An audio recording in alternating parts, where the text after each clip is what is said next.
Keep Right with Ralph K. Ginorio. Essential urgency. We live in urgent times.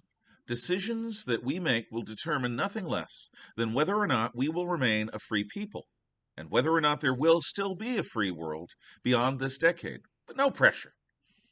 Urgency is uncomfortable. To meet urgent situations, a person must exert themselves enough to sweat and must care enough to worry about the outcome. Urgent times test mind, body, and soul. They winnow out the wheat from the chaff, the weak from the strong, and the foolish from the wise. Fight or flight, kill or be killed.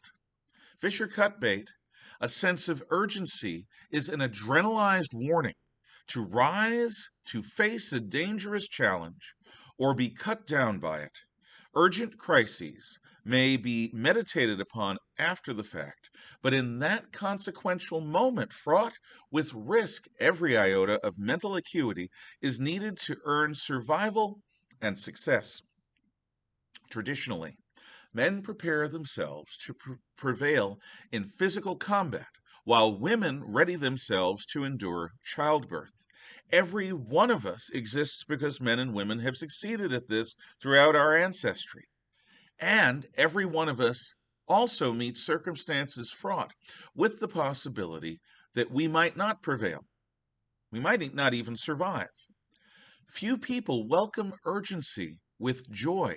Those who are strong and wise understand that these doom-tinged moments are definitive, revealing who we really are.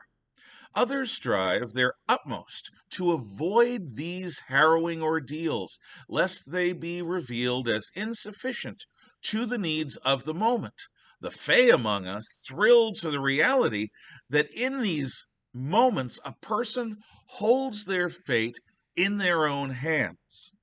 Sheltered civilians imagine that a protected peace and plenty is the norm in life, with danger being an unwelcome exception. Protectors know the truth of what George Orwell once said. People sleep peaceably in their beds at night only because rough men stand ready to do violence on their behalf.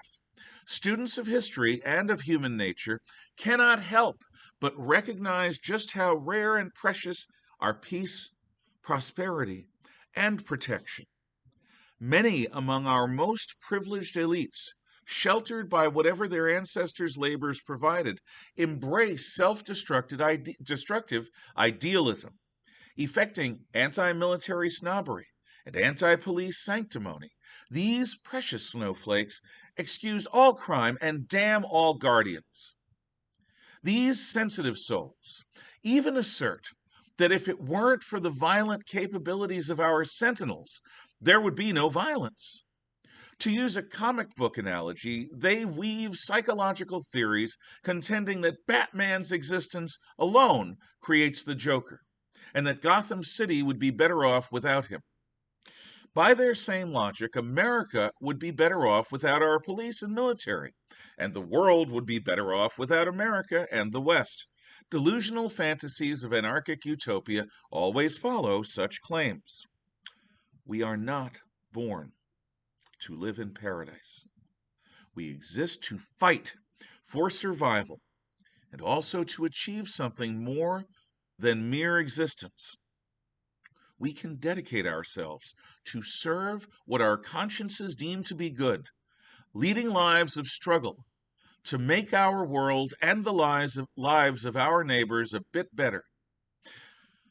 Children need innocence. In order to grow healthy in spirit, mind, and body, they require protection. However, when children become adults, this includes a recognition that we each become responsible for protecting what we deem to be worthwhile.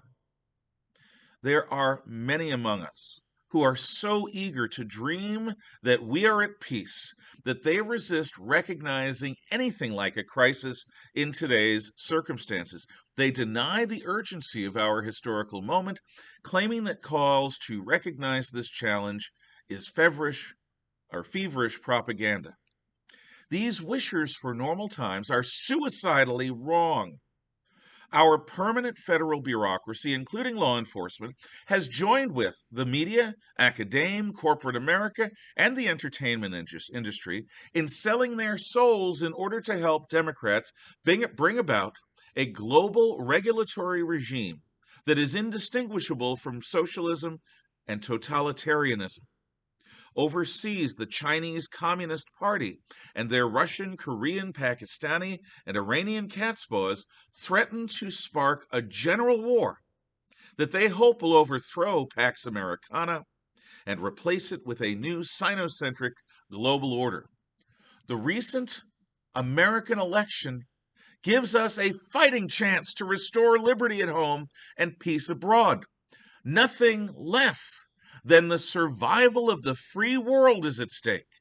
These urgencies are as real as anything faced by Winston Churchill. Now as then, these urgent times demand nothing less than our full commitment of blood, toil, tears, and sweat.